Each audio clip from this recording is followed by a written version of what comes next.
Fala galera, sejam muito bem-vindos novamente ao curso Como Investir em Bitcoins.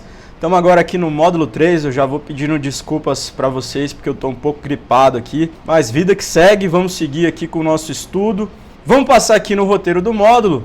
Agora no módulo 3 a gente chegou à aula 3, o básico sobre análise técnica. Então a gente vai aprender nessa aula um pouco dos conceitos aí que são necessários para, mesmo que se você tenha escolhido a estratégia de Position Trader, você tenha condições de fazer aí os seus ajustes no seu portfólio e ter aí o conhecimento básico necessário para ler um gráfico pelo menos, tá? Então vamos lá, o primeiro passo que a gente vai dar vai ser entender os gráficos. Eu dividi essa primeira parte em 4 temas, tá? Primeiro a gente vai escolher as fontes dos gráficos, aí eu vou tirar algumas dúvidas básicas que eu colhi aí com algumas pessoas a respeito disso. A hierarquia dos tempos gráficos, eu vou explicar para vocês um pouquinho como que é essa história dos tempos gráficos, quais que são os tempos gráficos mais relevantes e qual que é o melhor tempo gráfico para você operar. Vamos falar um pouquinho sobre candlesticks e também sobre indicadores básicos, tá? No segundo passo a gente vai falar sobre a importância das referências e aí a gente vai falar rapidamente sobre tendências, suportes e resistências, os canais também que são formados aí, os canais de preço, e também sobre o MCAD e o RSI, que são indicadores aí um pouquinho mais avançados do que os outros que a gente vai falar no primeiro passo. E o terceiro passo, para finalizar a nossa aula de hoje, vai ser uma explicação de como é o melhor jeito para você aprender análise técnica, pelo menos do meu ponto de vista, que eu quero muito dividir com vocês aí essa forma de aprender análise técnica. Beleza, pessoal? Então, entendendo os gráficos, a primeira coisa que a gente tem que fazer é saber o que fazer para escolher os gráficos.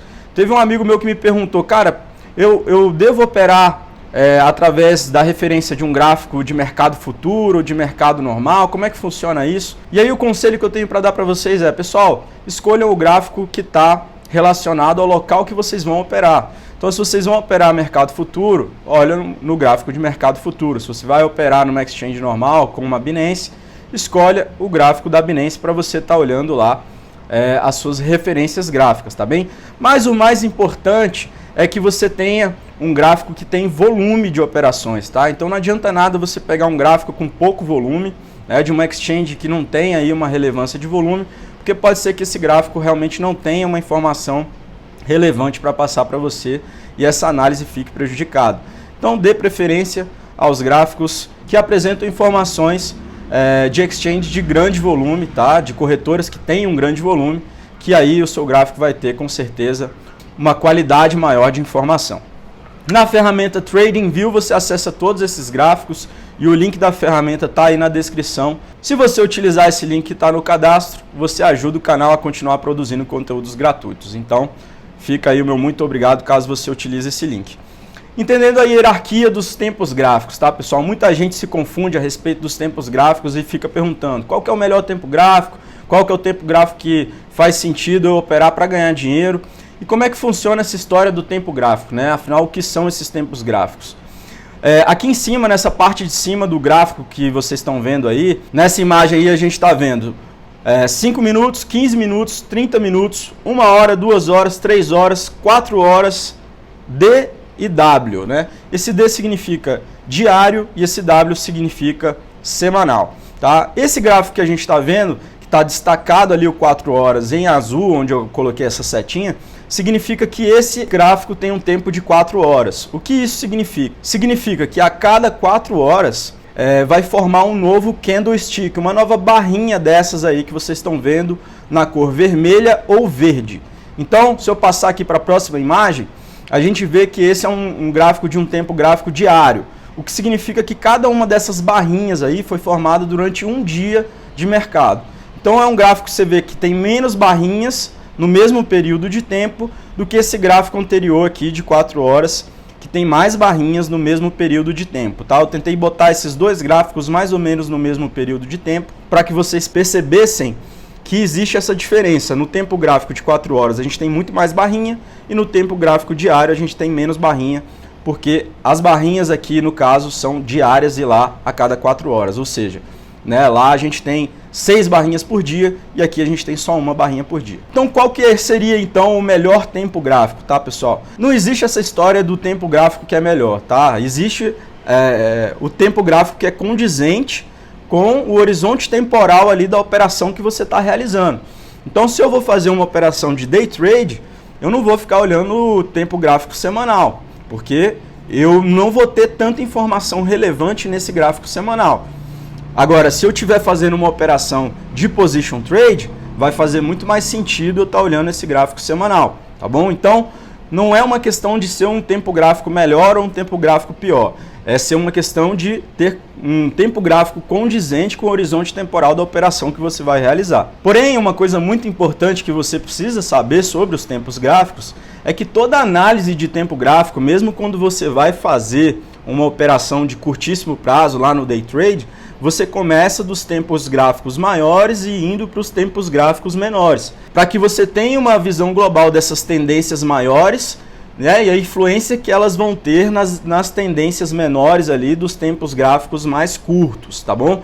Então a gente vai falar um pouquinho sobre tendência, vocês vão perceber que existem tendências primárias, secundárias, terciárias, e aí se a gente fosse entrar aí no intraday, a gente poderia colocar até novas categorias de tendência, mas significa que toda tendência ela tem uma influência da tendência que está aí no nível superior dela. Então, quem vai fazer uma análise gráfica para um tempo gráfico pequeno vai sempre começar dos tempos gráficos maiores até chegar no tempo gráfico menor para ter ali uma visão mais completa, um contexto mais completo sobre aquela análise técnica, tá bem, pessoal? Candlesticks, né? Vamos entender afinal de contas o que é o tal do candlestick. O candlestick é essa barrinha aí que vocês estão vendo na cor vermelha ou na cor verde, e essa barrinha ela une uma série de informações que são relevantes para quem está ali analisando um gráfico. Aqui eu separei aqui, a gente tem 10 candlesticks nessa imagem, né? A gente consegue ver aqui que cada uma dessas barrinhas tem aí algumas informações. E como que a gente faz para ler um candlestick, né? Qual que é a forma de leitura dessa informação e quais são as informações que a gente tem lá. Eu separei esses 2 candlesticks aqui para a gente dar uma olhada mais no detalhe, tá bem? Esse primeiro candlestick vermelho, essa parte superior aí do retângulo dele, é onde a gente vê o preço de abertura, tá? Então, assim, no momento que esse candlestick começa a ser formado, esse é o valor de abertura dele, tá? É exatamente ali naquela ponta ali do quadradinho vermelho. Essa pontinha dessa haste vermelha aí significa que foi o ponto mais alto que o preço chegou nesse período de tempo, tá bem? Aqui embaixo, na ponta da haste de baixo, é o preço mais baixo que o ativo chegou nesse período de tempo. E aqui no finalzinho, aqui na parte inferior do quadradinho vermelho, é o preço de fechamento. E aí vai abrir um novo candlestick do lado dele logo após esse fechamento, que seria esse candlestick subsequente aqui, que é o candlestick verdinho nesse caso, tá? E aí vocês podem ver que o preço de fechamento é igual ao preço de abertura aqui do novo candlestick. Então ali embaixo a gente tem o preço de abertura. A gente tem lá em cima o pico, né, nessa haste, o pico do preço dentro desse horizonte temporal aí desse candlestick. E aqui nessa parte de cima do quadradinho verde, né, nessa borda superior aí, a gente tem o fechamento, né, o preço de fechamento desse candlestick. Mas aí não tem aquela haste inferior, tá? A gente não tem essa haste inferior porque o preço mais baixo, no caso desse candlestick verde aí, foi o preço da abertura. Mas se tivesse tido alguma oscilação, ela ia aparecer como uma hastezinha ali, verdinha, tá? Mais baixa, e a pontinha dela seria o valor mais baixo. Mas como não teve, o preço de abertura foi o menor preço desse período aí, desse candlestick, então essa hastezinha não apareceu e ele vai subir direto para lá. Então são essas as informações que a gente tem nos candlesticks e é dessa maneira que a gente lê esse material, tá bem, pessoal? Então a gente vai falar agora também sobre os indicadores básicos. E quais são esses indicadores mais básicos do gráfico? O primeiro deles é o preço, tá, pessoal? Primeiro é o preço e depois o volume. Então eu vou mostrar para vocês aqui. Nessa parte aqui lateral direita do gráfico, a gente vê que tem um preço ali destacado em vermelho, que é o preço naquele exato momento daquele ativo. E ele fica aí com essa barra pontilhada aí, mostrando para a gente exatamente onde está o preço. Então esse é o primeiro indicador básico né, de um gráfico. E o segundo indicador que a gente tem é o volume. E aí a gente consegue ver que tem barras aqui nesse quadrado, nesse retângulo laranja que eu coloquei, a gente tem barras vermelhas e barras verdes. As barras vermelhas são formadas nos candles de baixa de preço e as barras verdes são formadas nos candles de alta de preço, tá? Quando os preços se moveram para cima. E aí o tamanho dessa barrinha vai indicar o tamanho do volume, né? O volume de negociação que aconteceu naquele período de tempo. Quanto maior a barrinha, significa que teve mais volume de negociação. E essa informação de volume é uma das informações mais importantes que a gente tem no gráfico, tá bem, pessoal? Então é muito importante a gente ver isso. Uma coisa que é bem interessante você fazer para você analisar melhor o volume é você colocar o volume médio, né, que foi negociado. Você traça essa média aí, que as ferramentas no TradingView é só você ticar ali a opção de aparecer essa linha branca aí indicando o volume médio. E à medida que tem barras de volume que passam essa linha média, você sabe que aquele volume é um volume mais relevante do que a média do volume que está sendo negociado. Acaba que essa é uma informação relevante, porque você sabe que naquele momento existiu um interesse maior do mercado em negociar do que em outros momentos de preço. Então, pode ser que aquele momento ali, aquele candle, seja um candle que esteja em uma região crítica de preço do mercado, ou do mercado está chegando no suporte, ou do mercado está chegando em uma resistência. Beleza, pessoal, agora a segunda parte agora para a gente começar a entender a importância das referências. E a primeira grande referência que a gente tem são as tendências. Mas afinal, o que são as tendências? As tendências, elas nada mais são do que predisposições percebidas, tá? O mercado tem certos momentos que ele tem predisposições. Ele percebe que o mercado está com uma predisposição de alta ou uma predisposição de baixa.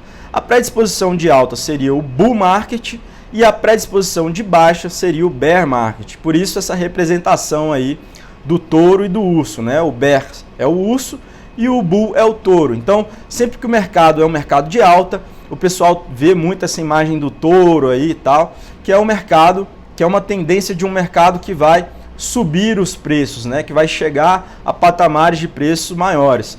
E quando a gente tem aí o urso como referência, o mercado urso, a gente tem um mercado que tende a descer os preços e chegar a patamares aí de preços menores. Então essa é a grande lógica do mercado. Existem mercados de alta e mercados de baixa. E dentro dessas predisposições percebidas mais amplas e maiores, a gente tem alguns tipos de tendência, tá? Então quais que são esses tipos de tendência? A gente tem a tendência primária do mercado, que é uma tendência que tem uma duração aí de pelo menos um ano. Então a gente tem aí uma grande tendência primária, tá bem? A gente tem uma tendência secundária, que é uma tendência que vai durar aí entre 3 semanas e 3 meses. E a gente tem também as tendências terciárias, que são tendências que vão durar aí até 3 semanas, tá? Então a gente tem aí tendência dentro de tendência. Então a gente pode ter uma tendência secundária de baixa dentro de uma tendência primária de alta. A gente pode ter uma tendência terciária de alta dentro de uma tendência secundária de baixa. Então são essas tendências que a gente vai estar analisando aí quando a gente estiver fazendo uma operação. E dependendo do tipo de operação que você vai fazer, cada tipo de tendência dessa vai ter mais relevância. Por exemplo, se você for fazer uma operação de position trade, você vai estar mais preocupado com a tendência primária do que com a secundária, do que com a terciária. Se você estiver fazendo uma operação de swing trade, você vai estar olhando já mais para a tendência terciária e não para a tendência secundária. Mas é claro que essas outras tendências, elas vão influenciar na sua análise lá no horizonte temporal da sua operação, tá? Não é porque você vai fazer uma operação de curto prazo que depende mais da tendência terciária que você não vai levar em consideração as outras tendências, né? Porque afinal de contas elas são mais relevantes do que aquela tendência terciária. Mas só para vocês terem uma ideia de como que funciona esse contexto de tendências. O bull market, que é uma tendência aí primária, né, de alta no mercado, ele tem algumas fases que eu também quero mostrar aqui para vocês. A primeira fase do bull market é a fase de acumulação.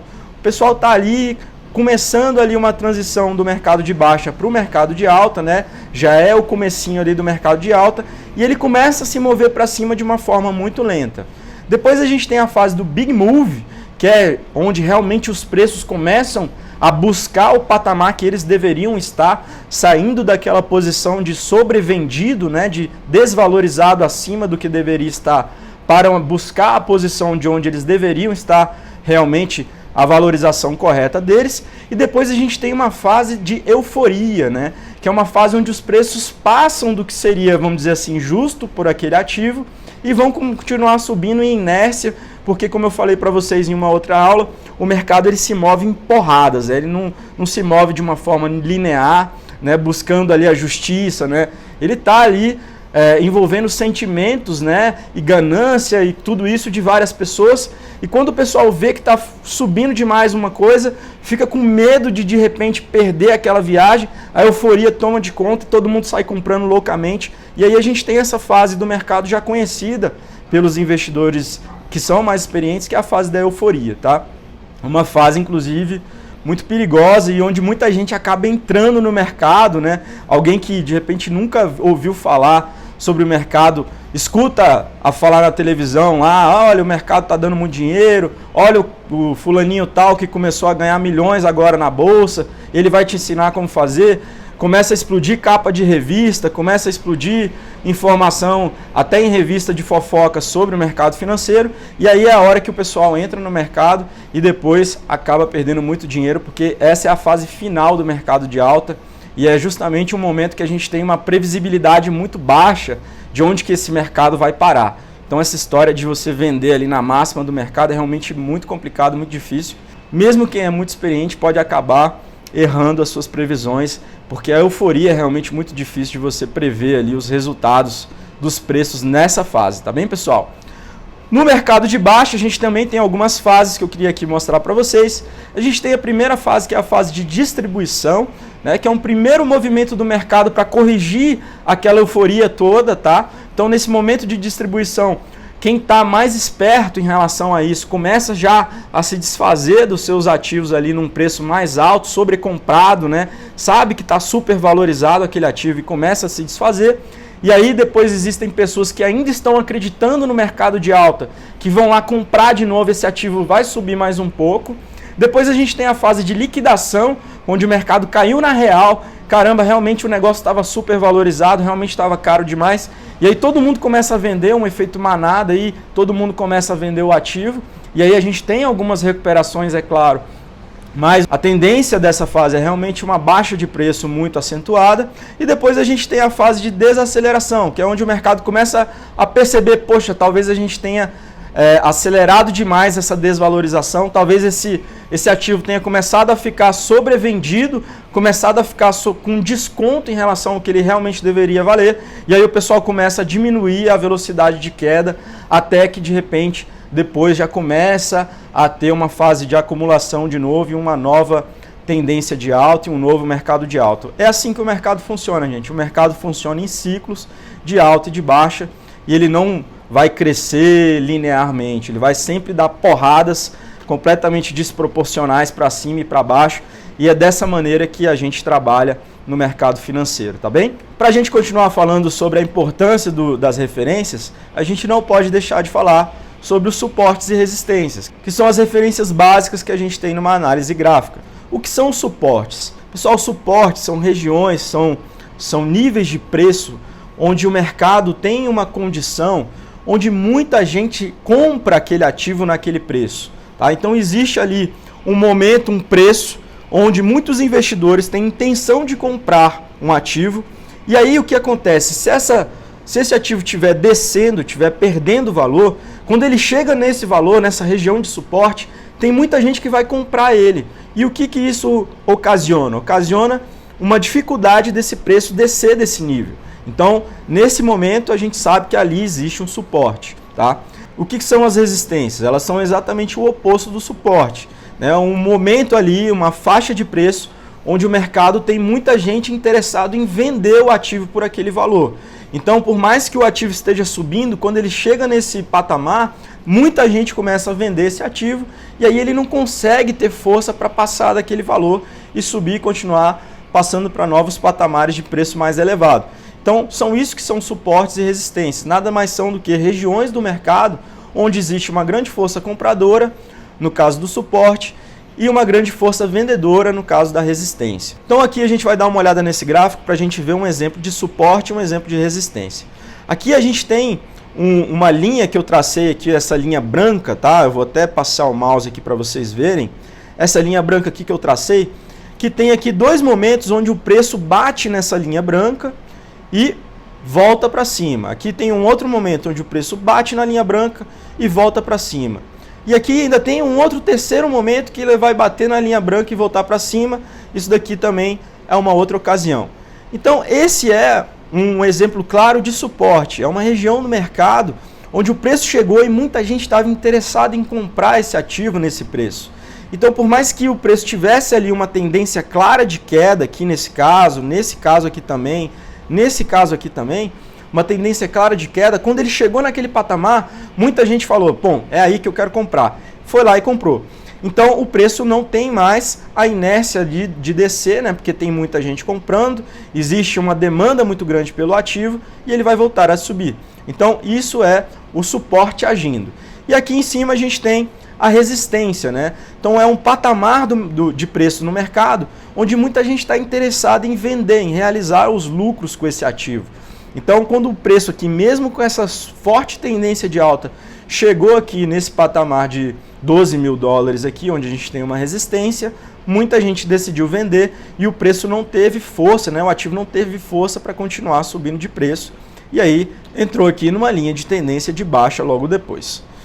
Então a gente tem aqui uma outra ocasião onde esse suporte aqui ele foi uma resistência nesse momento aqui, que foi inclusive superada essa resistência. E aí depois de superada a gente teve essa grande tendência de alta ali que levou os preços do Bitcoin naquele momento a mais de 13 mil dólares. Então, todo suporte ele pode se tornar uma resistência, toda resistência pode se tornar um suporte. É assim que funciona essa análise de suportes e resistências, tá bem, pessoal? Então, como você faz para você desenhar um suporte e uma resistência corretamente? Cara, primeiro você começa fazendo um zoom out nesse seu gráfico, tá? Existe uma maneira de você reduzir o zoom do gráfico aqui, no caso do TradingView você tem essa ferramenta aqui para você reduzir o zoom do gráfico. Você vai fazer um belo zoom out, você vai ver esse gráfico numa distância bem grande. E aí você vai primeiro colocar o óbvio, tá, pessoal? Comecem pelo óbvio, comecem a fazer as retas onde vocês têm ali a maior quantidade de toques nessas retas, tá? Que aí dessa maneira você vai começar a poder depois evoluir e criar novos suportes e resistências. Primeiro faça os mais óbvios. Por exemplo, essa linha aqui para mim é uma linha muito óbvia, né? É muito fácil você ver que o preço bateu aqui nessa região aqui várias vezes. Então, por causa disso, essa foi a primeira reta que eu fiz aqui nesse gráfico. Depois eu fiz as outras retas, né? Analisando aqui algumas outras situações onde existiu também suporte e resistência. Então, para você fazer isso, para você começar a aprender a fazer isso, comece pelo óbvio, comece pelo que for mais fácil.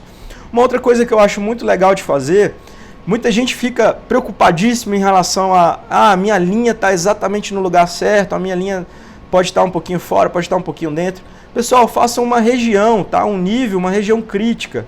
Eu acho muito mais interessante do que você fazer uma linha, onde se tocar nessa linha você vai fazer alguma coisa. Pessoal, faz a região crítica. Se o preço sair da região crítica, você tem clareza sobre determinada ação a tomar. Se o preço entrar nessa região crítica, você também tem outra decisão a tomar. É mais fácil do que se você ficar olhando para uma linha que pode ou não estar bem traçada, né? A gente sabe que a precisão de traçar uma linha aqui no gráfico não é a mesma de você fazer uma região. Então, eu prefiro dessa forma. É uma dica que eu dou para vocês, principalmente agora que vocês estão começando a ter mais facilidade aí ao visualizar essas regiões que são críticas no gráfico. Outra referência que eu acho muito legal da gente estar olhando são os canais, tá? O que são os canais? Os canais nada mais são do que tendências de alta ou de baixa. Por exemplo, aqui a gente tem essa imagem aí, um canal de baixa, né?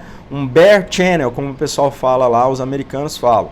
A gente tem, no caso, um bear channel, por quê? Porque a gente tem aqui uma linha que conecta os topos, né? Os dois topos aqui desse canal e uma linha que conecta aqui os dois ou três fundos desse canal. Então, esse canal aqui claramente ele está formando um canal de baixa e muitas vezes os preços vão ficar dentro desses canais. É uma coisa até interessante para quem vai fazer aí essas operações de day trade, swing trade, porque tem uma certa previsibilidade aí em relação ao que o preço vai fazer quando ele começa a atuar dentro de um canal. Você pode traçar, por exemplo, uma linha de uma região crítica aqui na base do canal e aí traçar uma linha intermediária aqui onde você tem essa referência de onde que é o meio do canal e onde você vai fazer as suas operações de compra, que seria mais ou menos aqui nessa linha dessa região crítica aqui, e onde você vai fazer as suas operações de venda, que são ali mais naquela região de cima do canal.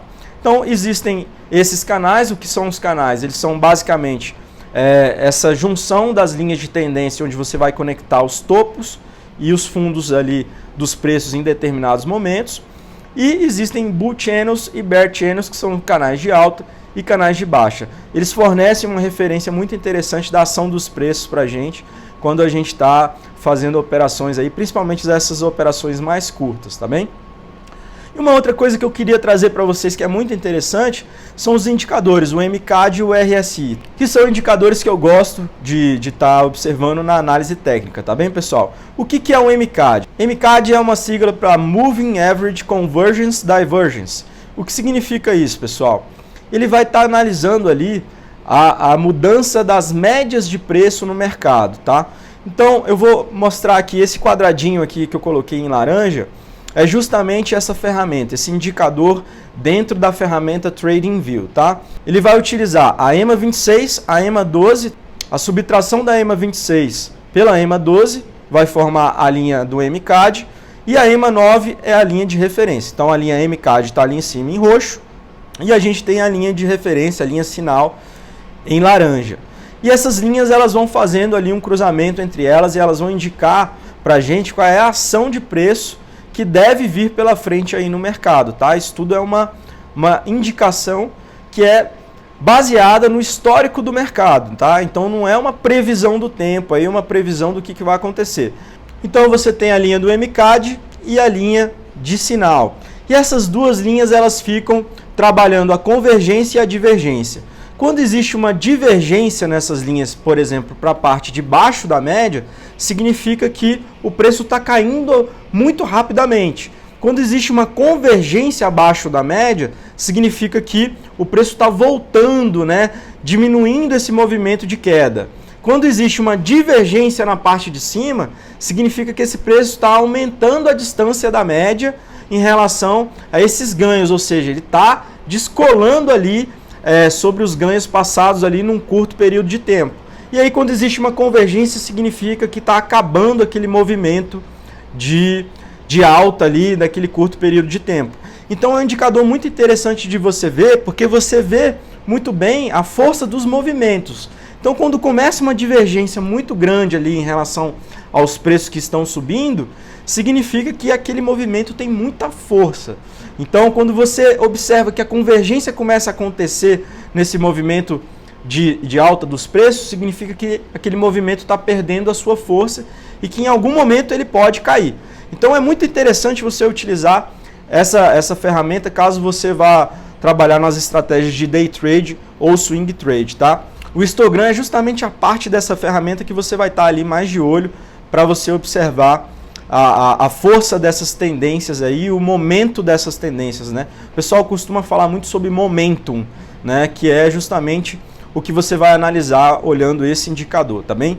Então, qual que é uma outra coisa muito interessante que a gente observa aqui no MCAD? O cruzamento das linhas do MCAD com a linha de sinal, tá? A gente tem aqui o primeiro cruzamento que a gente observa que aconteceu a $9.500 e a gente tem aqui o segundo cruzamento que aconteceu a $10.600. Então, se eu tivesse entrado nessa posição aí, a $9.500, eu teria ganho bastante dinheiro com esse movimento aí que foi indicado pelo cruzamento da linha do MCAD. Uma outra coisa que a gente pode estar observando aqui é que logo aqui em cima a gente tem onde o preço subiu, na verdade ele subiu mais do que esses 10.600, ele foi parar lá no 10.950. E por que ele chegou lá? Ele chegou porque existia ali uma resistência, né? Então, o movimento de preço, ele ia até aquela resistência, né? Apesar do momento ter sido menor nessa última perna aqui, onde o preço saiu de 10.600 e foi parar em 10.950, o preço tinha essa condição de chegar até aquela resistência para realmente checar para ver se ele ia passar ou não, tá? Daquela resistência. Então a resistência estava ali e a gente observa que ela era uma resistência já no momento pregresso aqui, onde no cantinho desse gráfico, no cantinho esquerdo, a gente consegue ver que o preço já tinha batido nessa resistência e voltado. Tá bem, pessoal? Um outro indicador que eu gosto de usar também é o RSI, é o Relative Straight Index, ou seja, índice de preço relativo, que ele indica também para a gente se o ativo está sobrevendido, se o ativo está sobrecomprado, como é que ele funciona. Eu separei ele aqui também nessa box laranja aqui dentro do gráfico, para a gente dar uma olhada, e ele utiliza uma média de ganhos dividido por uma média de perdas. Então, à medida que essa linha laranja ela vai subindo ali embaixo, significa que a média de ganhos é maior que a média de perdas nos últimos dias. Se ela começar a descer, significa que a média de perdas é maior que a média de ganhos nos últimos dias. Então aqui, por exemplo, a gente colocou 14 períodos, ele vai utilizar os 14 últimos períodos nesse gráfico aqui, é o gráfico de 4 horas, ele vai utilizar os 14 últimos períodos de 4 horas para fazer essas médias de ganhos e perdas e a partir disso fazer o movimento dessa linha laranja aí para cima ou para baixo. Aqui quando a gente chega abaixo de 30, né, na indicação que vai até 100 ali, significa que o valor desse ativo está abaixo da média, ou seja, esse ativo está sobrevendido. E quando a gente chega acima de 70, significa que esse ativo está sobrecomprado, ou seja, o valor está acima da média, tá? E a tendência é que em algum momento esse ativo venha a ter uma correção. Aqui nesse momento a gente tem uma indicação de ativo sobrevendido no RSI. E aí qual é o preço que está pagando aqui para a gente? Está pagando para a gente $9.300, tá? E aqui nesse outro momento a gente tem uma indicação que o ativo está sobrecomprado. E onde é que está o preço aí nesse momento? Está ali em $10.700. Então se eu tivesse entrado ali a 9.300 quando ele indicou para mim que o ativo estava sobrevendido e tivesse saído ali em 10.700, eu tinha ganhado bastante dinheiro aí nessa operação nesse curto prazo.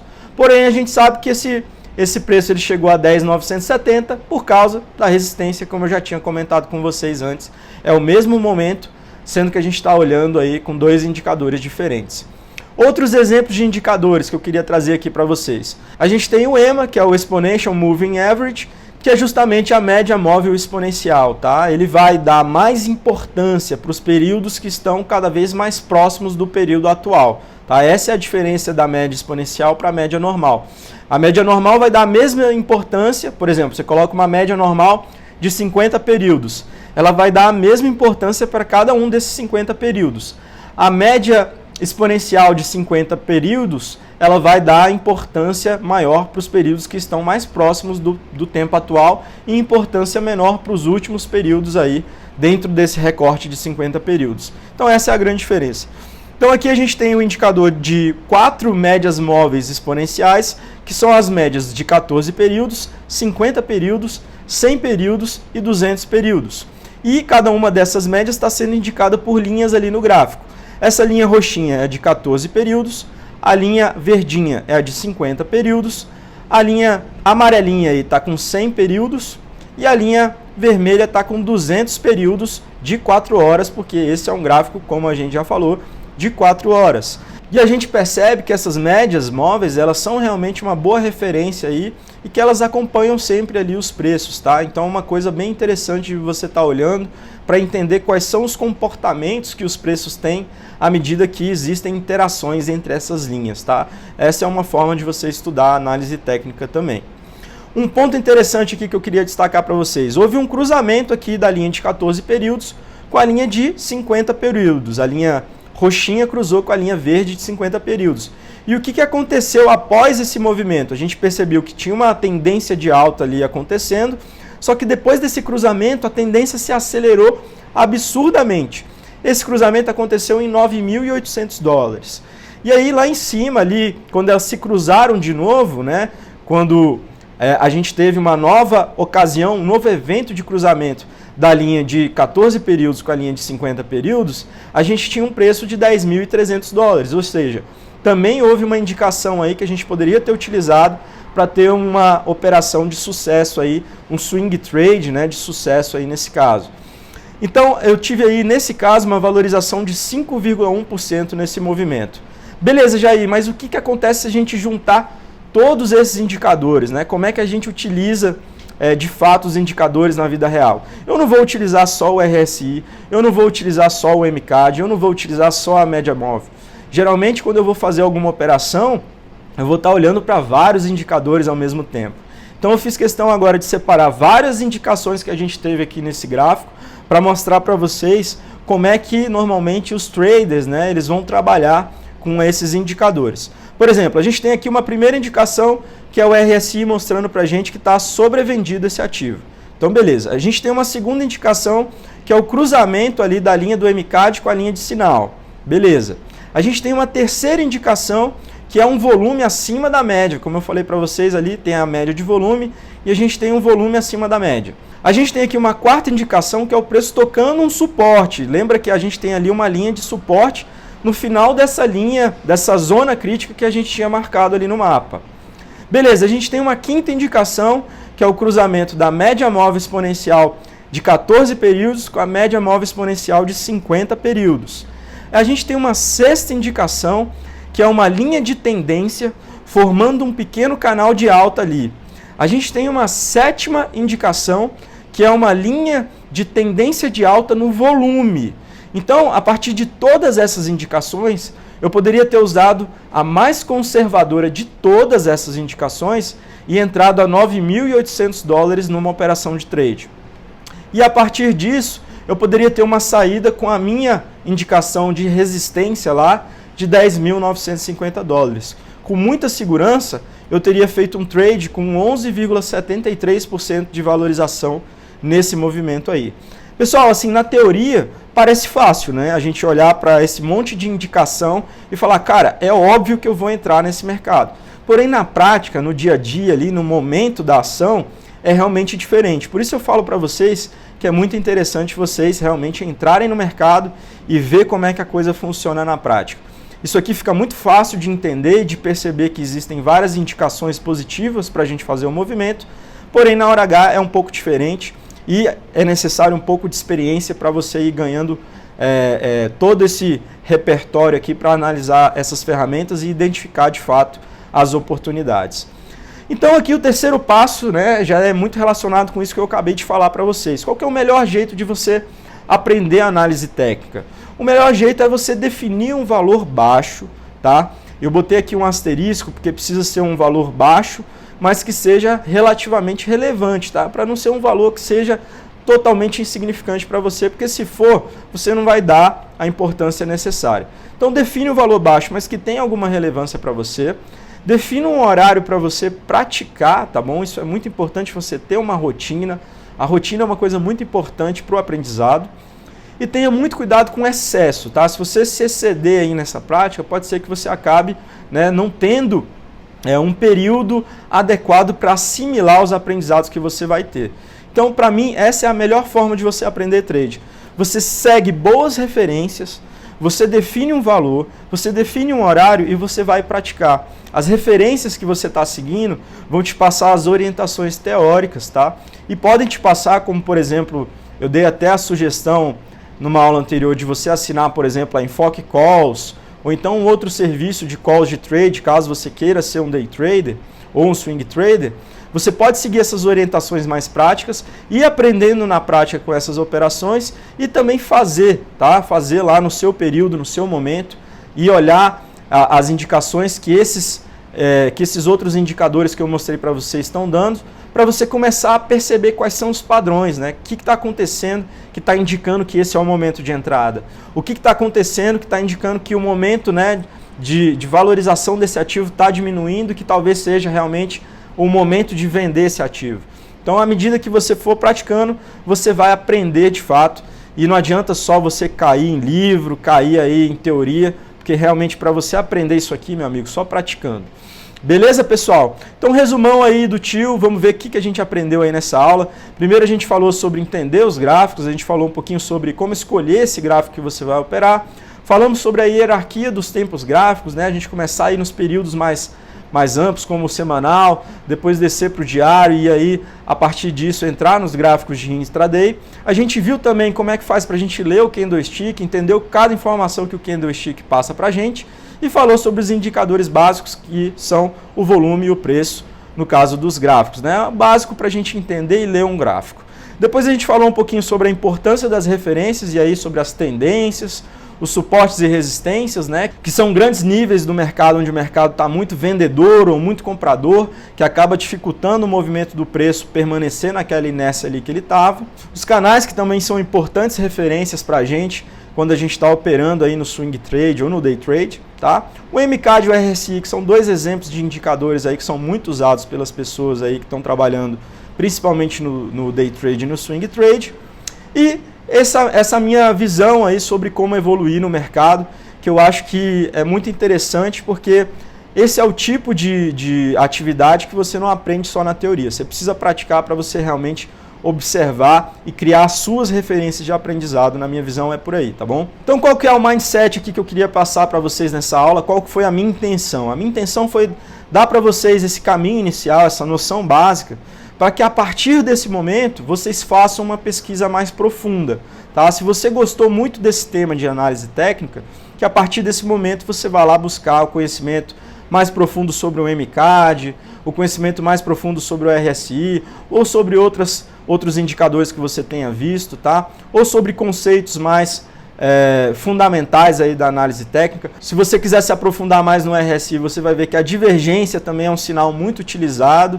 Enfim, a partir de agora, as perguntas e as dúvidas que surgiram na sua cabeça sobre essa aula vão ser o incentivo para você buscar novas informações e se aprofundar. Esse era o meu objetivo com essa aula, realmente trazer essa primeira visão para vocês, o básico, para que a partir desse momento você vá atrás de se aprofundar aí nesse tema de análise técnica. Beleza, pessoal? Então, próxima aula a gente vai falar sobre o mindset e a retrospectiva de todo esse curso que a gente fez, que está chegando no final. Agora a gente já está mais preparado para a gente entrar de fato aí nesse mercado de bitcoins e criptomoedas. E nessa última aula aí eu vou fazer um fechamento com vocês, a gente vai dar uma revisão aí em tudo que a gente viu e também a gente vai alinhar o ponto de vista aí principal, o mindset que você precisa ter para você ser um investidor de sucesso nessa sua jornada com bitcoins e criptomoedas, beleza? Um grande abraço e até a próxima aula, galera!